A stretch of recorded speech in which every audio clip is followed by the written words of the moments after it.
ঘুম থেকে উঠে বিছানাটা না গুছলে একদম ভালো লাগে না। আগে সকাল সকাল বিছানা গুছিয়ে নিতাম। ছোট সোনা ভোরবেলা ঘুম থেকে উঠে খেলু করে তারপর আবার ঘুমিয়ে পড়ে, সেই জন্য বিছানাটা ওঠাতে একটু লেট হয়ে যায়। তাই এখন বিছানাটা ক্লিন করে নিচ্ছি। এদিকে কিন্তু সকালের বাসি কাজগুলো আমার করা কমপ্লিট হয়ে গেছে আর আমি এদিকে বিছানাটা গুছিয়ে নিচ্ছি। তোমাদের সঙ্গে কথা বলতে বলতে আমারও কিন্তু বিছানা প্রায় গুছানো কমপ্লিট হয়েই গেল। এখন আমি সোনাকে বারান্দায় শুয়ে রেখেছি। এদিকে দেখো বাবান চলে এসেছে আমার সাথে কিছু না কিছু বায়না করতে। যখনই দেখে মা কোনো ভিডিও ক্লিক নিচ্ছে তখনই ও কি করবে, আমার সামনে এসে কিছু না কিছু বায়না করবেই, এটা না ওটা মানে করতেই থাকে। সেজন্য না আমি ভিডিও করতে একদম ভালো লাগে না, আমি করতে চাইও না। মাঝে মাঝে ইচ্ছে করে একটু ভিডিও করি, মা তুমি মোবাইল দেখছো আমাকে একটু ফোন দিতে হবে, এরকম একটা বায়না করে। তো এতটা ফোন দেওয়া হয় না ওকে। আর আমি তো মোবাইল সারাদিন নিয়ে বসে থাকি না, যখন ফাঁকা থাকি তখন একটু ফোনটা ধরি, ভিডিও এডিটিং করি। সেরকম আগের মতো ফেসবুকে অ্যাক্টিভ থাকতে পারি না, দুই বাচ্চাকে নিয়ে ওদেরকে সময় দিতে হয়। তারপর দেখো তোমাদের সঙ্গে কথা বলতে বলতে আমি কিন্তু কলের পরে জামা কাপড় নিয়ে চলে এসেছি। আমি এদিকে ভিডিওর ভয়েস দিচ্ছি, এদিকে ছোট্ট সোনা কিন্তু আমার সঙ্গে কথা বলছে। তোমরা কিন্তু ছোট সোনার আওয়াজ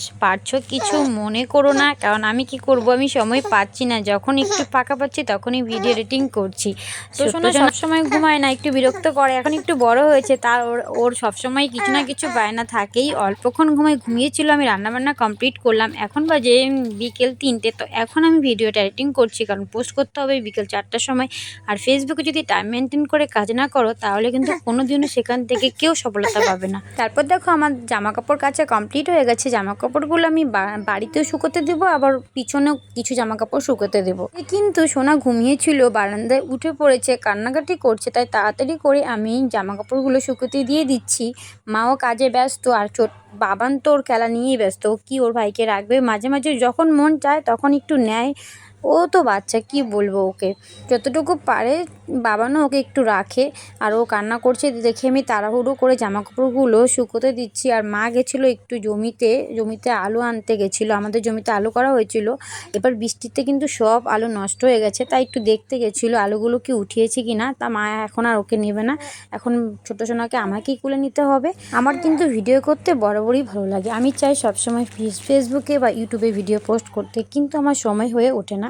কি করব, যতটুকু পাচ্ছি চেষ্টা করছি। তোমরা একটু পাশে থেকো, তোমরা পাশে থাকলে হয়তো একটু সামনের দিকে এগিয়ে যেতে পারবো। সবটাই হলো তোমাদের হাতে, তোমাদের ভালোবাসা না থাকলে আমরা কখনোই এই সোশ্যাল মিডিয়া থেকে আর্নিং করতে পারবো না। তোমরা যদি প্রচুর প্রচুর ভালোবাসা দাও, আমাদের ভিডিওগুলো তোমাদের যদি ভালো লাগে তাহলেই আমরা এগোতে পারবো।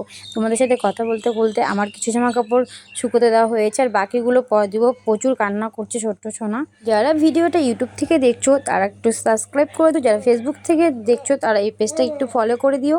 এভাবেই পাশে থেকো। আজকের ব্লগটা এখানেই, সবাই ভালো থেকো, সুস্থ